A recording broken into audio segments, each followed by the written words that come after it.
Hello दोस्तों, अस्सलाम वालेकुम।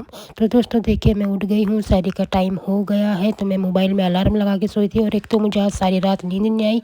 बस ऐसी रही मेरी नाइट, नींद ही नहीं आई, इसलिए मैं जल्दी उठ गई थी सहरी में भी। तो मैंने उसके बाद ब्रश किया, फिर बाहर टहली थोड़ा सा। इधर मैं किचन में आई ब्रश करके, तो देखा मम्मी मम्मी भी उठ रखी थी। मम्मी ना चाय नाश्ता रोटी बना रही थी। फिर मैं बाहर आई, थोड़ा देखा कौन कौन जाग रहा है। बस एक शॉप खुली हुई थी दोस्तों।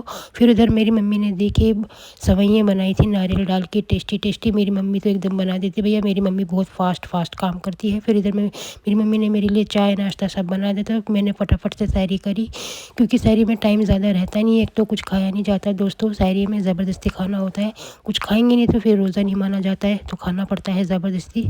फिर उसके बाद सहरी करके मैंने थोड़े से बर्तन फिर उसके बाद दोस्तों मैंने नमाज़ पढ़ी फ़जर की, क्योंकि तबीयत ख़राब हो रही थी दोस्तों मेरी। कुरान शरीफ मेरे से पढ़ा नहीं गया, तो मैंने दिन में पढ़ा कुरान शरीफ।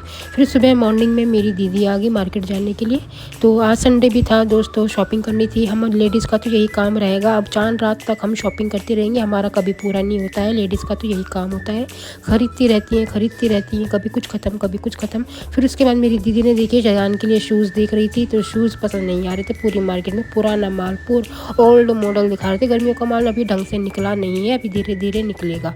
तो सैंडल देख रही थी, जयान के लिए शूज़ देख रही थी। शूज़ उनको जैसे चाहिए वैसे नहीं मिल पा रहे थे पूरी मार्केट में। मीशो में भी फ़ोटो दिखाई मेरी दीदी ने, वैसे नहीं थे। उसके बाद देखिए दोस्तों, पल्टन बाज़ार की ये बहुत ज़्यादा सुंदर मस्जिद है, बहुत पुरानी मस्जिद है, बहुत ही सुंदर, माशाल्लाह माशाल्लाह, बहुत ही अच्छी मस्जिद है। फिर उसके बाद दोस्तों देखिए हमने सूट देखे, सूट भी इतने ख़ास नहीं थे दोस्तों। ये कपड़ा ना इतना ख़राब था, एक बार धोने में रिटायर हो जाता है, ख़राब हो जाता है, रंग भी निकलता है। दीदी भी अच्छे से देख रही थी, पर दीदी को भी पसंद नहीं आया, ना मुझे पसंद आया, तो हम दोनों ने कुछ नहीं लिया यहाँ से। देखिए सूट अच्छे लग रहे थे, पर ये दूर से अच्छे लग रहे थे दोस्तों ईद के लायक बिल्कुल भी नहीं लग रहे थे। तो हमने ज़्यादा पैसे वेस्ट नहीं किए। आप लोगों को तो पता ही है माहौल कितना ख़राब चल रहा है भैया, एक एक पैसा बचा के चलना पड़ता है आजकल के माहौल में, पहले जैसा माहौल नहीं रहा है। फिर देखिए मार्केट में कितना मतलब ज़्यादा भीड़ नहीं थी, हम क्योंकि हम जल्दी आ गए थे मार्केट में। फिर उसके बाद दोस्तों हम आ गए सरदार जी की शॉप पे, क्योंकि मेरी मम्मी पे सिलाई का काम आ रखा है, सीज़र ख़राब हो रही, तो हमने धार लगवाने के लिए दिए सरदार जी को। तो फिर उसके बाद हम सैंडल वाली शॉप पे आ गए। फिर सैंडल भी पसंद नहीं आई हमें, फिर हम एक शॉप में और आगे सूट देखने लगी मेरी दीदी।